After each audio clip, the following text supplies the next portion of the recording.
La team, le Paris Saint-Germain s'impose contre Rennes 1-0. Yes! Oui, 3 points.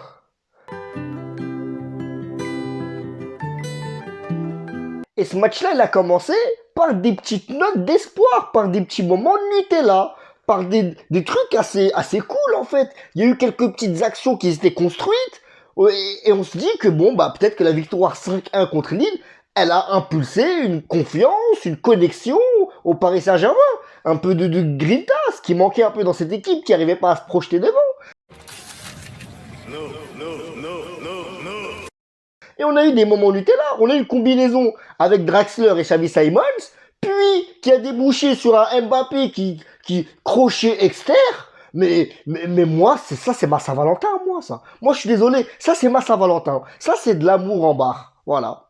Mais après, le match, il a basculé. Après, le match, il a basculé, mais sévère. Le match, on est passé de la Saint-Valentin une après-midi aux urgences. C'était long. C'était long, c'était dur à regarder, vraiment. Le Paris Saint-Germain, ils étaient mous. Il y avait des trous sur le terrain, des joueurs, il n'y avait pas de déplacement. C'était dur à regarder, en fait. C'est comme, on est passé de la fibre optique à la DSL. C'est exactement ce match-là. Et le spécialiste de la DSL, Free, SFR, Orange, tout ce que vous voulez, c'est Draxler. Parce que Draxler, moi, je suis désolé. Autant c'est vrai, il m'a hypé un peu sur la petite action avec Xavi Simons. Je me suis dit, bon, bah, Draxler, il a du talent, Draxler. Mais Draxler, c'est, voilà, c'est comme Hakim Ziyech, hein, dans la précédente vidéo, malheureusement. Draxler, c'est une crypto qui a pas pété au Paris Saint-Germain. C'est une crypto que les supporters, ils ont misé sur lui. À chaque fois, on dit Draxler, il a du talent, mais il a du talent jusqu'à quand? On parle de Draxler comme si c'était un jeune de 21 ans? Non! Draxler, il passe à côté de sa carrière, il est peut-être passé à côté de sa carrière et c'est relou. Bon, certes, il a gagné des titres avec l'équipe nationale, avec le Paris Saint-Germain également, mais c'est frustrant. C'est frustrant parce que tu sens que tu peux en tirer tellement plus. Mais Draxler sur le terrain, il marche. Il marche. C'est un football d'EHPAD.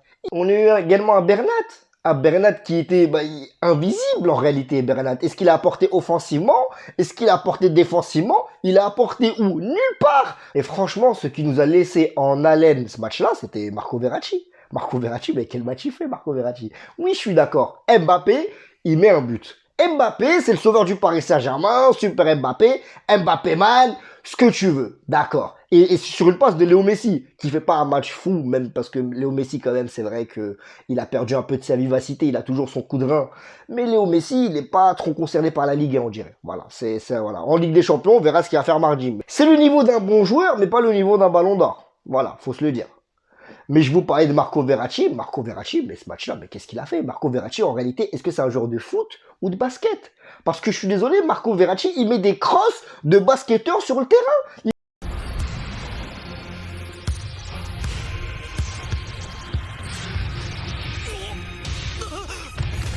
Il fait tomber des joueurs, tomber des carrières, ce que vous voulez. Et en plus, je vous parlais du basket. Vous savez ce que c'est un coast to coast en basket? C'est le fait qu'une équipe, elle va dans une surface de réparation et l'équipe adverse, elle contre-attaque de sa surface de réparation à l'autre surface de réparation. C'est un coast to coast. Et ben Marco Verratti, il a fait un coast to coast à lui tout seul, sur un terrain de foot. 57e 25, il va presser le gardien.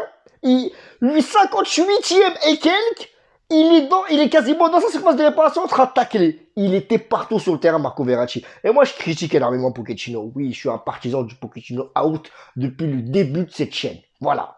Maintenant, quand même, il y a un point positif qu'il faut soulever sous Pochettino, c'est la condition physique de Marco Verratti. Parce que c'est vrai que Pochettino ne fait jamais de changement, il fait des changements super tard, vous connaissez un peu.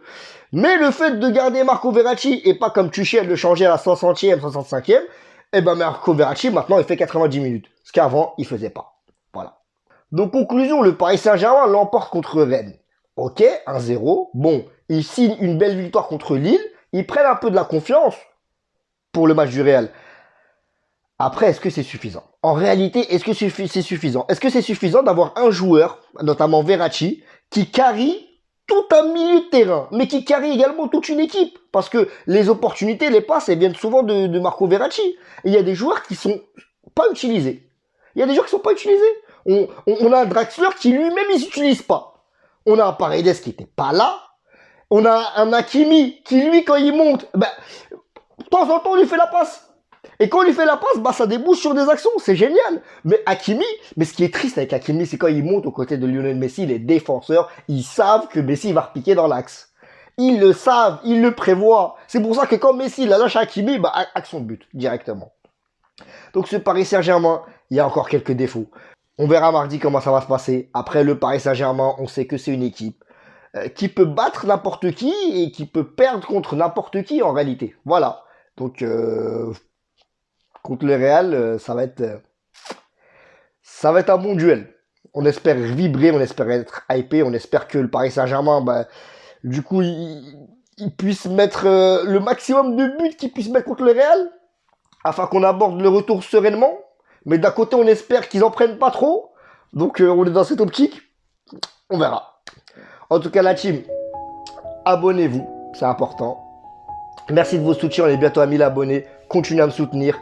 Abonnez-vous, likez, commentez, mettez la petite cloche pour ne rien rater. Pour ne rien rater. Mes réseaux sociaux sont sur le côté. Et voilà. Salut la team.